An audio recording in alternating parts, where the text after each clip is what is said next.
Clergyman Pete, can you lend me a fiver? Yeah, sure. Have a fiver. No. Have a tenner. No, have 100. No, I'll lend you £1,000. No, I'll lend you more. More. No, take more. More than you even earn.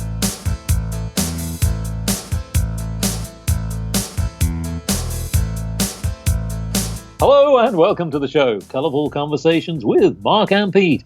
This week's show, we ask an important question. Are you dumb for getting into more debt?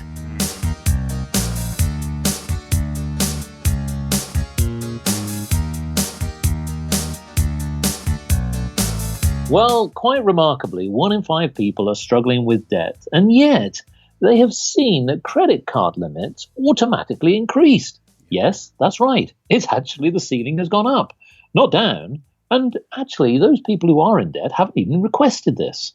Now, the Citizens Advice Bureau has said that 18% of those struggling financially have seen the limit increased without any request. Now, this is quite extraordinary. Now, why is this? Now, we're going to get into the details here and what it really means to people in society. Now, with me today, of course, is Clergyman Pete. Now, Clergyman Pete, I asked you for a fiver and you were offering me a lot more. Surely something doesn't add up here. What's going on? Yes, I was secretly trying to ruin your life by getting you into permanent debt. Now, the thing is about taking out a loan, in terms of using a credit card, or I suppose we could extend this really to overdrafts too. Using a debit card.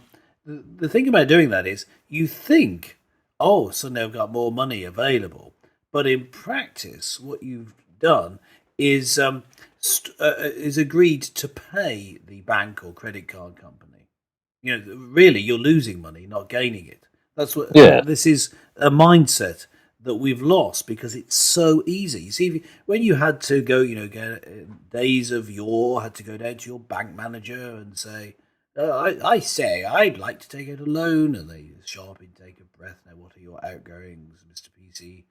And that sort of thing, so that you had to put a lot of thought into justifying how you're going to pay it back. But now it's so easy that you forget that what you're actually doing is building up debt for yourself and being charged for it. You're not. It's not just that you have debt. Of course, you pay for taking out that loan. Yeah.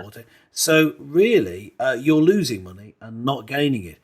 But what it feels like is the opposite. And therein lies the problem. But also, I would say, from the other point of view, from the point of view of the lender, it feels like to them that now suddenly we've got a great market. This is wonderful, where money is changing hands. There's money moving around in the economy. This must be a good thing. Or is it? Well, indeed. Well, what's quite extraordinary is that regulators and government officials have estimated that 3.3 million people in the United Kingdom are in persistent debt. That's an extraordinary number. Now, in a report published earlier this year, the Financial Conduct Authority, the FCA, said that customers in persistent debt are profitable for credit card firms, who no doubt routinely intervene and obviously wish to offer them more money. But I wonder whether there's some issues here, because surely for those people who do get themselves deeper in debt, which is one of the key points that we were raising at the beginning of the show, surely if they couldn't afford the initial ceiling, and this is one of the problems actually, that the payback is now starting to squeeze, ironically, some of the credit card companies and these payday loan companies. And we'll talk about them in a minute. And just simply increasing the ceiling on this, it doesn't make any economic sense whatsoever. Now, I was just sort of wondering here, because, here we are, we're going through the summer, and we're now going into the autumn of perhaps, and maybe even the winter of discontent here when it comes to debt. I just thought, well, maybe we should take a slightly different concern over this. Maybe we are being a bit too concerned, Clergyman Pete and Business Mark, to start thinking maybe we should just chill out. Yeah. So life is like an ice lolly, far too cold and very icy. Today is not so jolly, as everything is pricey. Such frosty food is pure folly, just like the water on a stick, and you feel a big wet wally when there's little left to lick. At the cash till when you go with your trolley, when the chilly things you've chosen you get a sense of melancholy as your credit card is frozen. So you could find yourself Yes. actually there suddenly realizing that all these credit cards aren't going to work. Paying one credit card company with another credit card company, with another credit card company, and another credit card company, Yeah. you get the sense here that this doesn't really make sense, does it? No. It's Yes. like a chain. It's a chain of debt, and at some point, one of the concerns also is that actually the average debt by an individual in this country is between £14,000 and £15,000. That's a lot of money. Yeah. Well, Yeah. indeed. So you owe me a lot of money, I believe. I No. like to think. No. The thing But I is, mean, surely there has to be something where the strategy has to change here, both from the FCA and, of course, the government. Because actually, although the nation is in debt, the bit that people aren't really talking about is the personal debt. And surely that's the bit that's going to really cause us more problems in the near future. yes, I think in the near future, I think long term, the national debt could really, turn the economy belly up. I mean, we could be in real problems. But yes, personal debt is, it could come home to roost very soon. When we saw the crisis of 2008, and we saw that the responsible, or rather irresponsible lenders, those responsible for the crisis, who are being irresponsible by making loans that they should really have known, but they did know that the people they were lending to couldn't pay them back. Then they were just storing up problems. Now here we have a similar problem, but worse. Yeah. It's been a case of kicking the can down the road. The metaphor that the great commentator Nigel Farage, a great commentator, politician Nigel Farage, often says, talking about how politicians try and not solve problems but leave it till later. Well, here we have the financial services sector doing the same thing, kicking the can down the road. Now, what I think is, in terms of just from pastoral care, as a vicar and pastor in a community, looking at personal debt, this is one of the major causes of depression, and in mature people, as in we're not talking about teenagers and early 20s, mature people, it's a major cause of suicide.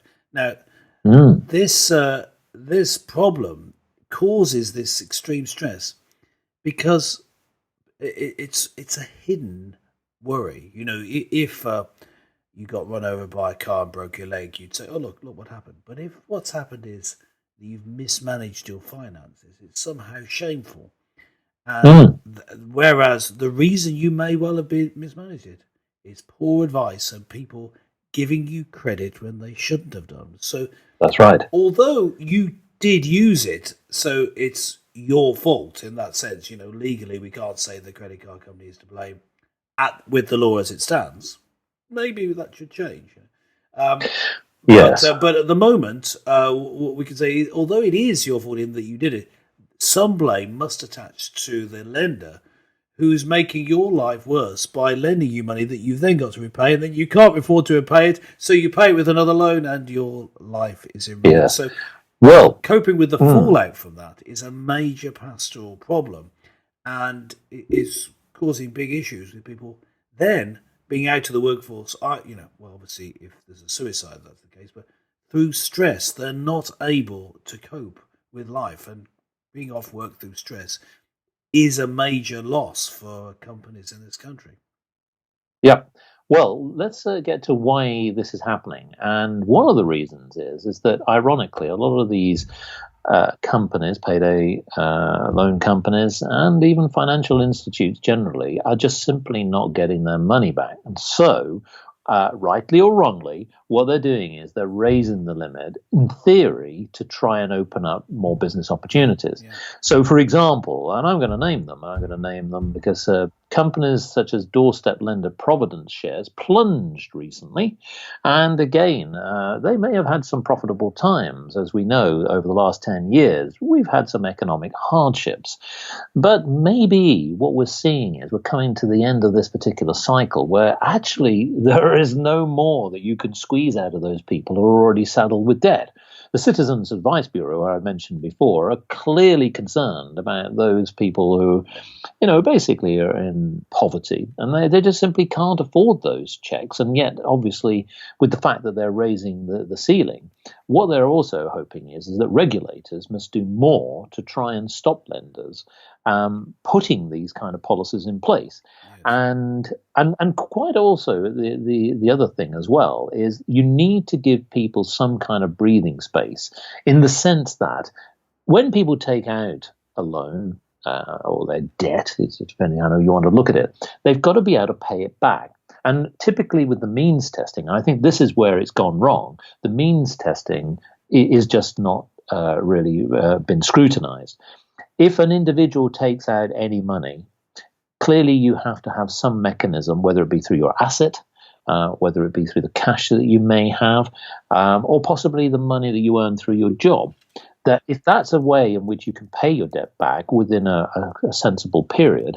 But if you're just going to increase that person's debt, at some point, not only, as you said, will there be the emotive problems where people are getting more and more worried, it's going to affect their families, it possibly might affect their job.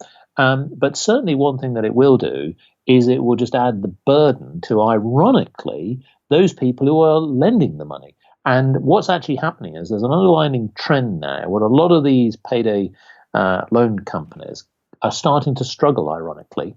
Now, they've had one or two things already clamped on them. One is because they've suffered through bad regulation. Also, some of their financial reporting has also not been particularly good, and they've been caught out there. But I also, when it comes to the percentage rate in terms of the monies that they can charge, that's been clamped down.